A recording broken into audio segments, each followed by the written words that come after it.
प्यारे बच्चों, सुप्रभात। आज हम आपको बताने जा रहे हैं कबीर की साखियों के बारे में। कक्षा 9 की कबीरदास जी की साखियाँ जो क्षितिज से हैं, इसमें हम 5वीं, 6ठी, 7वीं साखियों के बारे में बताने जा रहे हैं। 5वीं है साखी, हिंदू मुआ राम कही। हिंदू मुआ राम कही मुसलमान खुदाई। हिंदू मुआ राम कही मुसलमान खुदाई। कहे कबीर सो जीवता जो दुहू के निकट न जाए। यहाँ पर कबीरदास जी कहते हैं कि सच्चा संत या सच्चा भक्त जो ईश्वर को जानने वाला है उसी को समझना चाहिए। जो हिंदू राम राम कहता है, मुसलमान खुदा खुदा कहता है, वो वास्तव में नहीं जानते कि हिंदू और मुस्लिम को बनाने वाला एक ही ईश्वर है। इसलिए जो सच्चा संत है उन दोनों के निकट नहीं जाएगा। और वह क्यों नहीं जाएगा? क्योंकि वह वास्तव में जानता है कि ईश्वर को बनाने वाला एक ही है। हिंदू मुस्लिम जो हैं वो आपस में जो वो नहीं जानते, इसलिए वो आपस में राम और खुदा अलग अलग अपने राम और खुदा को मानते हैं। इसलिए जो सच्चा भक्त है या सच्चा संत है उन दोनों के निकट नहीं जाएगा। 6ठा, काबा फिरी काशी भया राम ही भया रहीम। मोठ चून मैदा भया बैठी कबीरा जीम। यहाँ पर बताया गया है कि जो सच्चा संत है उसके लिए काबा और काशी में कोई अंतर नहीं होता। उसके लिए राम रहीम हो जाता है और रहीम राम हो जाता है। यानी जो सच्चा संत है उसके लिए काबा काशी में कोई अंतर नहीं है, उसके लिए राम रहीम में कोई अंतर नहीं है, क्योंकि उसको पता है कि सब हिंदू मुस्लिम को बनाने वाला एक ही ईश्वर है।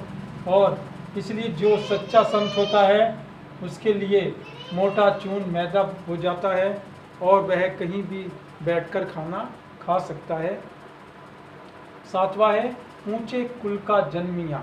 यानी ऊंचे कुल में जो जन्म लेने वाला व्यक्ति है उसका तब तक कोई फायदा नहीं है जब तक उसकी कोई ऊंची करनी यानी ऊंचा कोई कार्य नहीं है। ऊंचे कुल में जन्म लेने का फायदा कब है? जब उसके कार्य ऊंचे हो, तभी ऊंचे कुल में जन्म लेने का फायदा है। इसलिए कबीरदास जी कहते हैं ऊंचे कुल का जन्मिया जे करनी ऊंच ना हो। यदि ऊंचे कुल में जन्म लेने पर भी अगर हमारे कार्य ऊंचे नहीं है तो उसका कोई महत्व नहीं है। सुभरन कलश सूरा भरा। जैसे सुभरन में सोने का कलश मैंने घड़ा, सूरा मैंने मदिरा से भरा। अगर सोने का घड़ा मदिरा से भरा हुआ है तो साधु लोग जो होते हैं वो उस सोने के कलश को नहीं देखते, उसके अंदर जो पात्र के अंदर जो है वो मदिरा सूरा उसको देखते हैं। और साधु लोग उसकी निंदा करते हैं और उसको ग्रहण नहीं करते और निंदा करके भूखे पेट ही सो जाते हैं, लेकिन उसको ग्रहण नहीं करते। इसलिए जो साधु लोग हैं वो गुणों को महत्व देते हैं, बाह्य आवरण को महत्व नहीं देते। शब्दार्थ, निकटी मैंने निकट, समीप या पास। काबा मैंने मुसलमानों का धार्मिक स्थल है, पवित्र स्थल है। मोठ चून मैंने मोटा आटा। बैठी मैंने बैठकर। जीम मैंने खाना ग्रहण करना या भोजन ग्रहण करना। जन्मिया मैंने जन्म लेकर। सुवर्ण मैंने घड़ा। सोन मैंने सोना या स्वर्ण। कलश मैंने घड़ा। सूरा मैंने मदिरा। इसमें आपको प्रश्नोत्तर जो करने हैं, हिंदू क्या कहता है और मुसलमान क्या कहता है। हिंदू क्या कहता है? हिंदू क्या कहता है? हिंदू राम कहता है। और मुसलमान क्या कहता है? मुसलमान खुदा कहता है। कबीर ने किन दोनों के निकट न जाने के लिए कहा है? किन दोनों के निकट न जाने के लिए कहा है? कबीरदास जी ने हिंदू और मुस्लिम दोनों के लिए जाने के लिए मना किया है। क्यों किया है मना? क्योंकि दोनों ही वास्तव में नहीं जानते कि हिंदू और मुसलमान एक है, सबको बनाने वाला एक ही ईश्वर है। काबा फिरी काशी भया। यानी काबा किसके लिए काशी हो जाता है? काबा काशी किसके लिए हो जाता है? काबा काशी जो सच्चा भक्त होता है उसके लिए काबा भी काशी हो जाता है।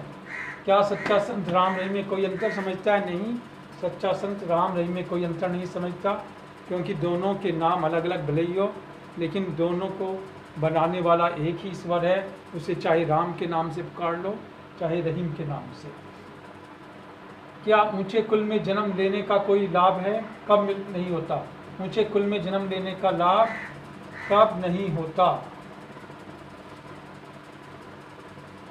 ऊंचे कुल में जन्म लेने का लाभ जब नहीं होता, जब हम क्या समझते हैं कि हमारे कार्य जो ऊंचे नहीं होंगे तो उसका कोई महत्व नहीं है।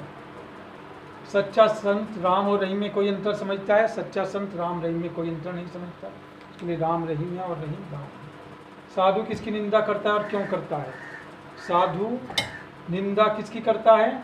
साधु जो सोने का कलश मदिरा से भरा है उसकी निंदा करता है। क्यों करता है?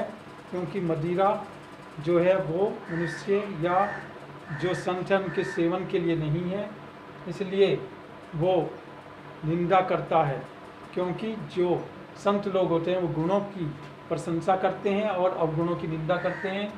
सुवर्ण का भले ही कलश हो लेकिन उसके अंदर जो गुण है वो दूषित है, इसलिए उसकी निंदा करता है। सुवर्ण व कलश के दो पर्यायवाची शब्द आपको लिखने हैं। सुवर्ण मैंने सोना, सुवर्ण मैंने सोना है, ठीक है, सोना स्वर्ण। कलश मैंने घड़ा घट, जिसके पर्यायवाची आपको लिखने हैं। फिर अगले बार आपसे फिर मिलते हैं। साखिया समाप्त हो चुकी है, इसके बाद मिलेंगे शब्द के साथ। धन्यवाद।